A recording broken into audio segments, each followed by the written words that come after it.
suis dramaturge, metteur en scène, et j'écris. Je suis passé par l'Institut national des arts, où j'ai fait 4 années de formation de théâtre, puis après, voilà, les opportunités se sont offertes petit à petit après notre formation, et ça nous a amené là où nous sommes. Donc, je voudrais remercier ici un grand homme, un grand cinéaste malien qui s'appelle africain, qui s'appelle Cheikh Omar Sissoko, auquel donc je dois mon premier tournage dans un long métrage. Ça, c'est extraordinaire.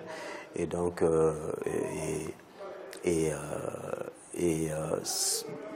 je pense que c'était les premiers pas. En même temps, ça a été des pas qui ont ouvert les grandes portes du cinéma. Les difficultés qu'un acteur connaît, c'est les difficultés qu'un réalisateur connaît, c'est les difficultés qu'un producteur connaît. En Afrique, le cinéma n'est pas bien soutenu dans nos pays. L'art a très peu de subventions et tout, etc., etc. Donc, c'est des problèmes de volonté politique que nous avons au niveau de ce métier en Afrique, un peu partout. Je pense que l'État devrait se pencher dessus parce que c'est absolument capital. On ne peut pas se servir du mot culture pour embellir ses discours et ne pas vivre la culture. C'est la culture qui les vit, eux, mais eux ne vivent pas la culture. Je dis très souvent qu'il y a un certain type qui s'appelle Jacques Lang, qui a été ministre de la Culture en France et qui aujourd'hui est connu pour être un des plus grands ministres de la Culture du monde. On lui doit la fête de la musique et tout, et beaucoup de choses. Je pense que les gens racontent que quand Mitterrand l'a appelé pour qu'il soit ministre de la Culture, il a dit à Mitterrand, je suis d'accord à condition que maintenant, le budget de la culture, c'est comme ça, mais moi je veux ça. Et c'est ça qu'il a obtenu. Parce que si tu es l'homme le plus cultivé de la terre, et quand on te donne le ministère de la Culture et qu'on ne te donne pas les moyens pour mettre en application ces idées par rapport à la culture, tes idées par rapport à la culture, tu ne pourras absolument rien faire du ministère de la Culture. Ouais, ben voilà, enfin voilà, il y a Gimba de Cheikh Omar Sissoko, il y a Sia de Dani Kouyaté, il y a Oulou de Daouda qui fait partie des récents films. Il y a Bamako de Abderrahmane Sissako, il y a... Oui, mais heureusement que nous avons le FESPACO, il faut multiplier les initiatives de ce genre. Je pense que Basek du Cameroun a aussi un festival de ce genre. Cheikh Omar en avait créé un aussi à Bamako. Donc je pense qu'il faut multiplier les initiatives de ce genre. Il faut que l'Afrique donne un fonds considérable à son cinéma. Sinon, tout le monde... Mais les gens sont complètement... Les gens sont hors jeu avec la compréhension de tout ce que le cinéma peut apporter, non seulement sur le plan culturel, sur le plan humain, sur le plan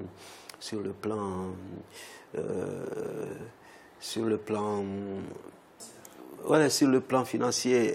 Évidemment, il faut qu'on essaie de savoir qu'est-ce que Hollywood apporte aux États-Unis. Qu'est-ce que Hollywood apporte aux États-Unis? Et le cinéma africain pourrait être dans la même position d'apporter tellement de choses à l'Afrique elle-même, mais les dirigeants africains n'ont absolument rien à faire.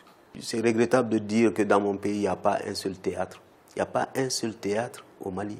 Le palais de la culture, le palais des congrès, c'est des salles de conférence, ce n'est pas des salles de spectacle. Il n'y a que le centre culturel français.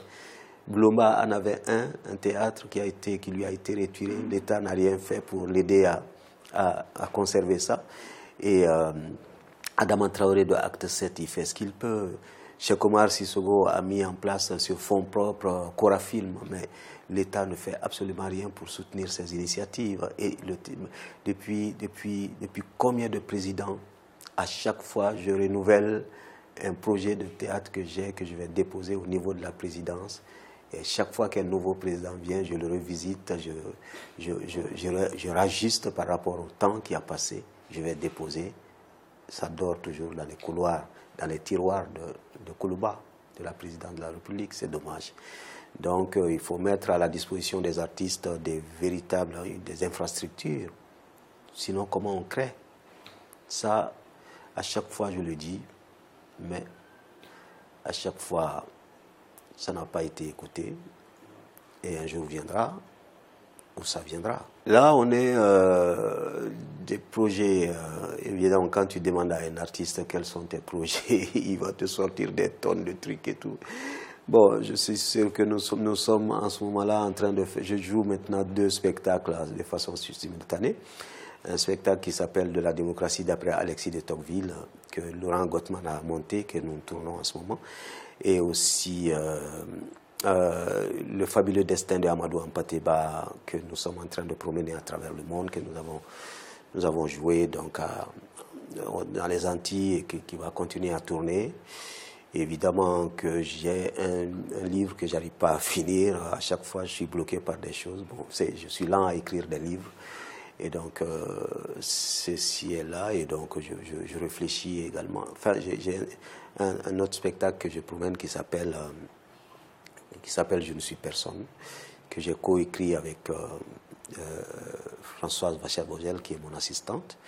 Et donc, évidemment, qu'il y a plein d'autres choses. On pense à une série. Je souhaite mettre en scène un spectacle une adaptation de Bakarijan et de Blissi de Ségou. J'en ai fait une adaptation. On pense le faire donc avec des comédiens maliens et aussi des artistes maliens, quoi.